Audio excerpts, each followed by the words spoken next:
للمتقين ولا عدوان إلا على الظالمين أشهد أن لا إله إلا الله وحده لا شريك له له الملك وله الحمد وهو الرحمن الرحيم وأشهد أن محمدا عبده ورسوله رحمة للعالمين وأسوة للمؤمنين اللهم صل وسلم وبارك على سيدنا ومولانا محمد سيد الأولين والآخرين وعلى آله وصحبه والمجاهدين إلى يوم الدين أما بعد Ma'asyiral muslimin rahimakumullah, usikum wa iyaya bittaqallah, faqad faza man ittaqa wa khaba man tagha. Qala Allah Ta'ala fi kitabihil karim wa huwa asdaqul qailin. A'udzu billahi minasy syaithanir rajim. Ya ayyuhalladzina amanu kutiba 'alaikumus syiyam kama kutiba 'alal ladzina min qablikum la'allakum tattaqun. Shadaqallahul azim wa shadaqa rasulul habibul karim wa nahnu 'ala dzalika minasyahidin wa syakirin walhamdulillahi rabbil alamin. Hadirin sidang Jumat yang dimuliakan oleh Allah Subhanahu wa taala. Sebulan ke depan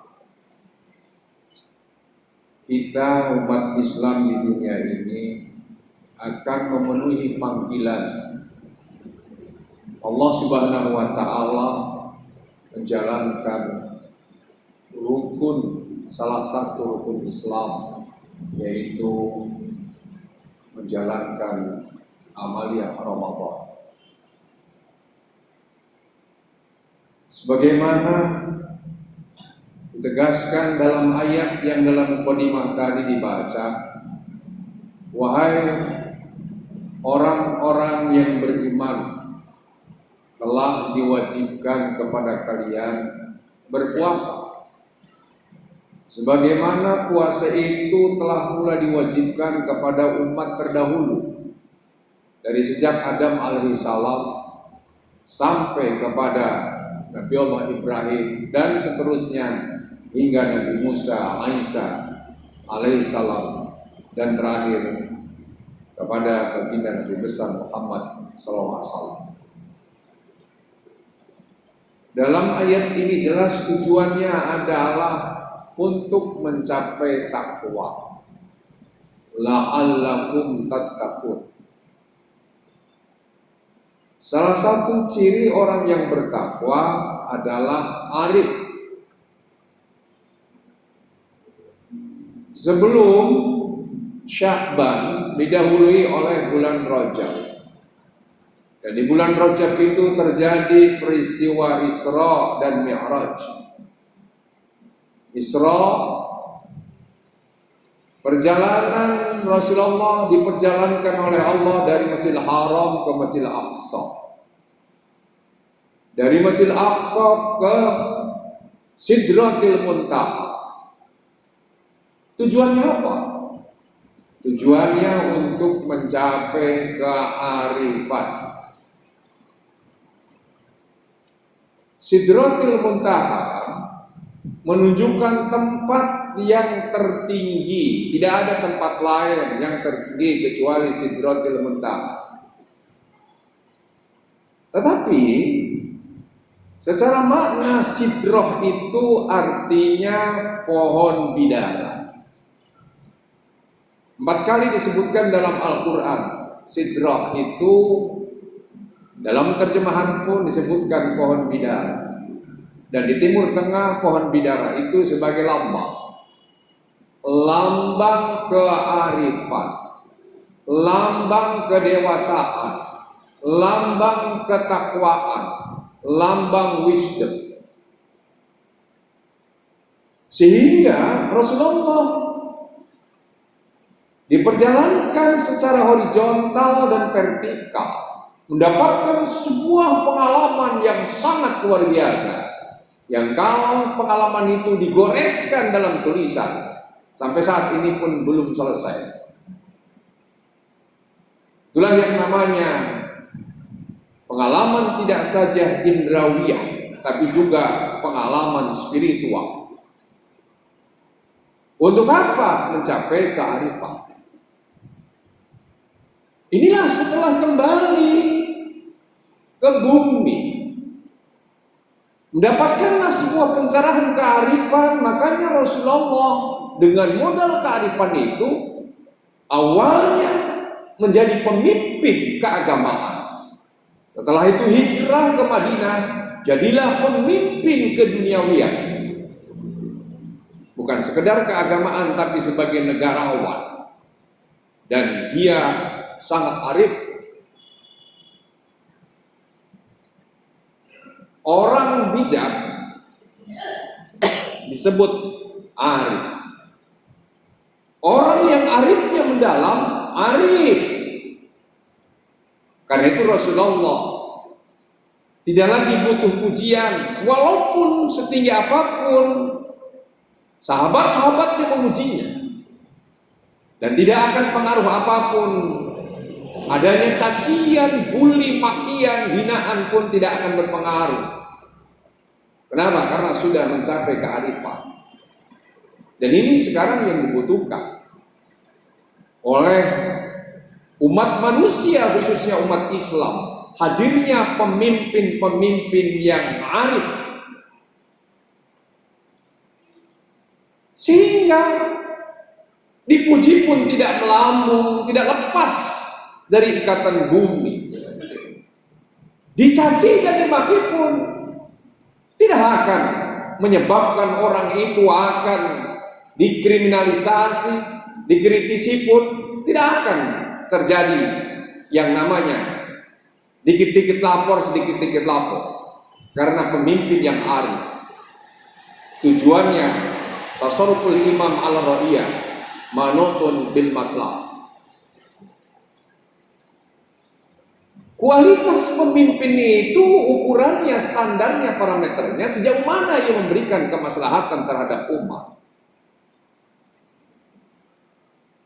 Kalau Rasulullah diisrakan dan dimi'rajkan sehingga mendapatkan dua pengalaman yang sangat berharga, sehingga jadilah orang arif.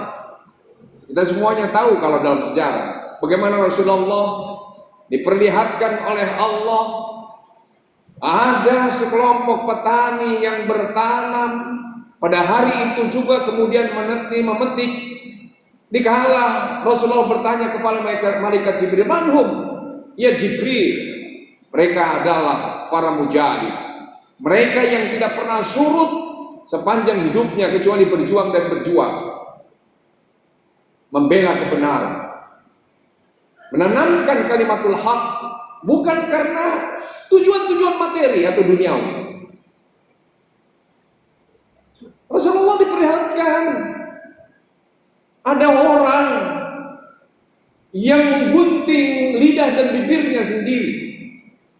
Heran, tidak pernah berhenti. Kemudian ditanya, "Jibril, manhum ya Jibril?" "Mereka adalah yang bisa mengatakan sesuatu tapi dirinya sendiri tidak memperbuatnya."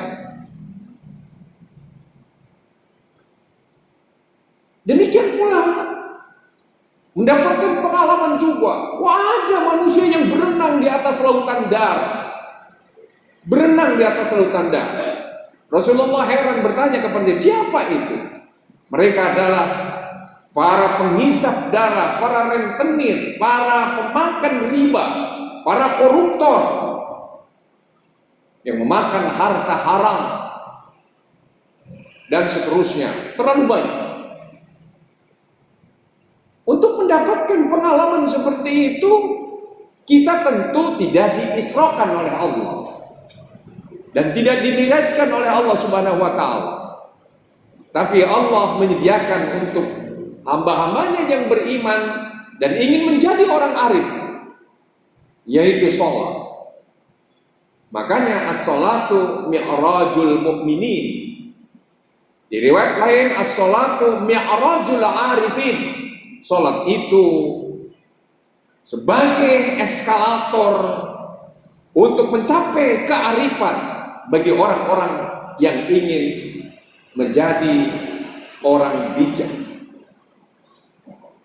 Makanya sholat itu bagaimana ciri sholat yang mencapai sidratil muntaha, dalam arti mencapai kearifan yang tertinggi. Jelas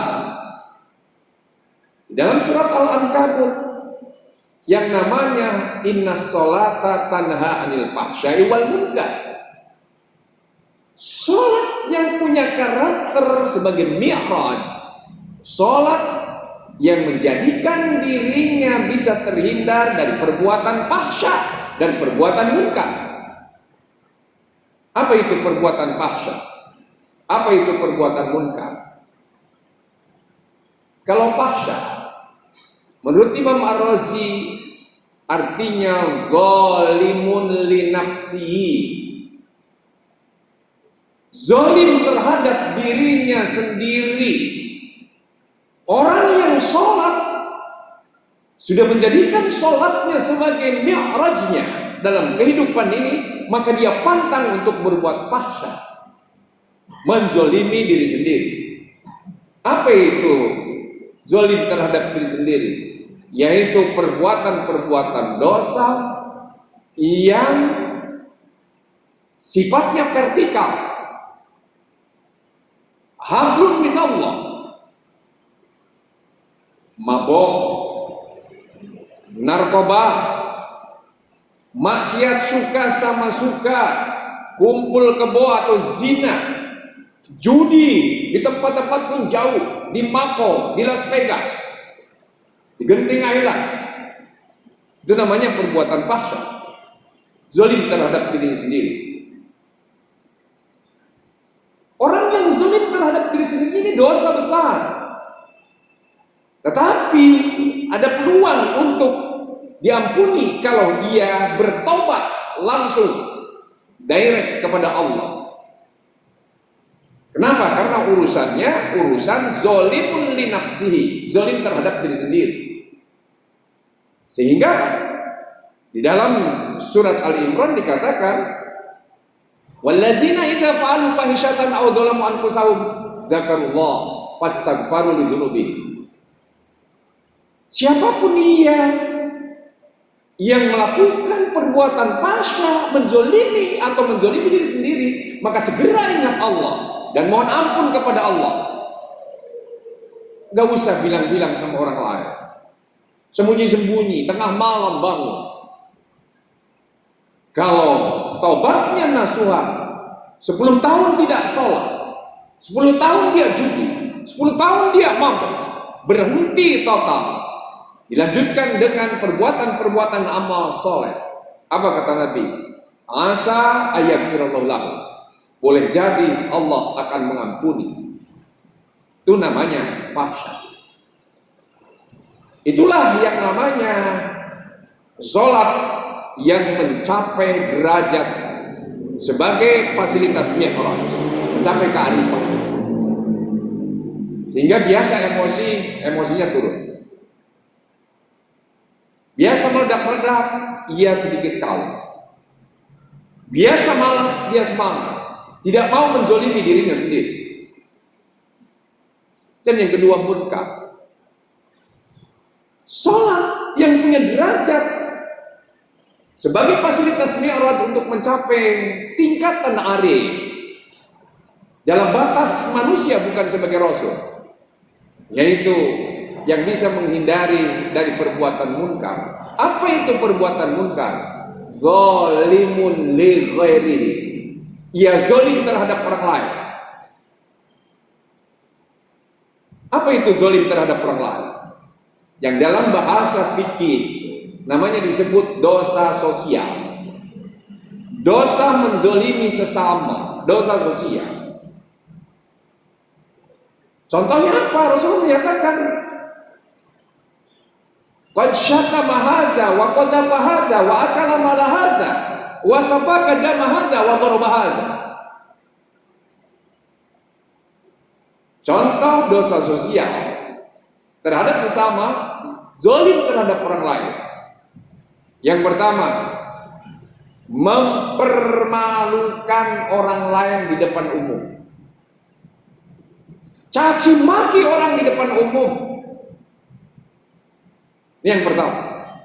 Entah itu di pasar, entah itu di kantor, entah itu dimanapun, atau itu lagi dagang, atau mempermalukan istri di masyarakat, mempermalukan suami. Itu namanya dosa sosial. Dan itu ada pasalnya dalam KUHP kita sebagai pidana. Yang kedua, dosa memfitnah. Memfitnah seseorang yang padahal dia tidak melakukan apa yang difitnahkan. Gara-gara fitnah, dulu Songkon dan Karta divonis 15 tahun karena dituduh dengan rekayasa, maka divonis 15 tahun. Ternyata dalam perjalanannya ada ditemukan bukti bahwa pembunuhnya bukan Karta dan Songkon. Gara-gara fitnah. Gara-gara fitnah ulama bisa masuk penjara. Gara-gara fitnah dagang bisa bangkrut. Gara-gara fitnah orang bisa dipecat jabatannya. Gara-gara fitnah suami istri bisa viral. Gara-gara fitnah apapun bisa terjadi. Ini yang di dalam Al-Quran dinyatakan fitnah itu asyaddu au akbar minal qatl, lebih kejam, lebih besar daripada pembunuhan, karena fitnah itu sangat menyakitkan. Yang ketiga, sholat yang mencapai derajat mi'raj itu, yaitu sholat yang menghilangkan dosa sosial. Yang ketiga, memakan yang bukan haknya, curang dalam dagang, memotong gaji orang, menahan hak orang. Sekarang ada kebijakan yang menahan hak orang. Itu termasuk munkar, rentenir, memakan hak orang, merampok. Itu adalah semuanya makan hak orang. Termasuk yang namanya memperkosa hak orang, hak suaminya. Kalau ada, makanya disebut zina muhsan. Yang keempat, dosa membunuh. Karena itu dosa membunuh, man qatala nafsan bi ghairi nafsin aw fasadin faka'anna ma qatala nasa jami'a. Siapa yang membunuh seseorang tanpa orang itu telah membunuh orang lain atau tidak karena membunuh orang lain, atau karena berbuat pasif, atau bukan karena kisos, maka seakan-akan dia telah membunuh semua orang. Kenapa disebutkan membunuh semua orang? Kita maklum bahwa pertama kali dalam sejarah yang membunuh manusia saudaranya sendiri adalah si Qabil, membunuh saudara kandungnya sendiri yang bernama Habil. Habil anak yang soleh, Qabil anak yang brengsek. Karena rebutan pasangan. Bayangkan kalau si Habil tidak dibunuh, maka Habil sekarang keturunannya akan lebih bagus. Artinya umat manusia akan lebih banyak yang baiknya ketimbang yang brengseknya. Tapi sayangnya Habilnya dibunuh, si Qabilnya yang hidup, si Qabilnya yang punya keturunan. Maka kita itu hakikatnya keturunan si Qabil, turunan pembunuh. Tapi kalau kita sekarang jadi orang baik, subhanallah, karena ma'unah dari Allah, hidayah dari Allah, taufik dari Allah, rahmat dari Allah, sehingga kita menjadi orang baik. Masya Allah. Karena itu kalau ada siapapun yang membunuh, termasuk pembunuhan misteri yang sampai sekarang belum terungkap siapa yang membunuh sungguhnya. Di antaranya mereka bujangan-bujangan itu sama dengan membunuh keturunannya, tidak diberikan kesempatan. Itu hakikat dari membunuh semua orang. Dan yang kelima, itu dosa menganiaya orang. Menganiaya orang, memukuli orang, merusak harga diri orang, mencacati orang, termasuk dengan air keras. Katakanlah Novel Baswedan sampai sekarang dia cacat. Banyak istri yang dianiaya suaminya sehingga cacat, suami yang dianiaya oleh istrinya dengan air keras sehingga cacat. Banyak pembantu rumah tangga, bukan saja di berbagai negara di mana orang-orang Indonesia menjadi TKW, tapi juga di Indonesia banyak. Itu namanya dosa sosial. Itu yang disebut munkar. Nah, dosa munkar ini kalau mereka mau bertobat sedikit sulit. Kenapa? Karena tidak bisa langsung direct kepada Allah. Kalau orang pernah mempermalukan orang, maka jalan taubatnya datangi orang tersebut, minta maaf, baru mohon ampun kepada Allah. Kalau orang itu pernah difitnah, datangilah. Kalau pernah memfitnah orang, datangilah orang yang difitnah itu. Kemudian minta maaf, baru mohon ampun kepada Allah. Kalau pernah punya hutang kepada seseorang, sebelum mati minta maaf atau bayar. Kalau 1-2 orang, insya Allah dapat rahmat dari Allah. Kita pernah hutang sama orang, tiba-tiba kita sakit keras, kita mati duluan daripada si piutang. Tetapi karena rahmat Allah, si piutang itu akan mengikhlaskan. Itu rahmat dari Allah. Dan rahmat itu bisa nanti di akhirat Allah ganti mereka-mereka yang masih nagih di akhirat itu dengan keluasan surga yang luasnya antara langit dan bumi. Itu kalau 1-2 orang. Tapi bagaimana kalau hak-hak rakyat yang jumlahnya jutaan? Minta maafnya seperti apa? Karena itu, bagi mereka-mereka yang punya dosa segera selesaikan.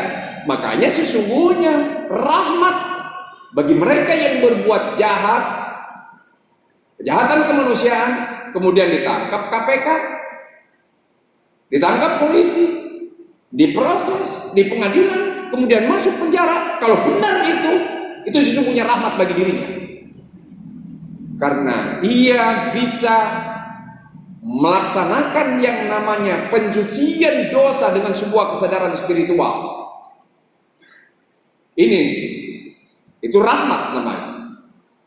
Tapi kalau dia tidak salah masuk penjara karena fitnah, Masya Allah, sholatnya orang yang memfitnah, sholatnya orang yang makan bukan haknya, sholatnya orang yang pernah menganiaya orang lain, sholatnya orang yang mempermalukan, sholatnya para pembunuh-pembunuh itu.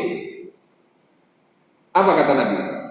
Sayati ala ummati zamanun yusalluna wala yusallun, yasumuna wala yasumun. Akan datang di kalangan umatku mereka sholatnya nihil, nggak dapat apa-apa.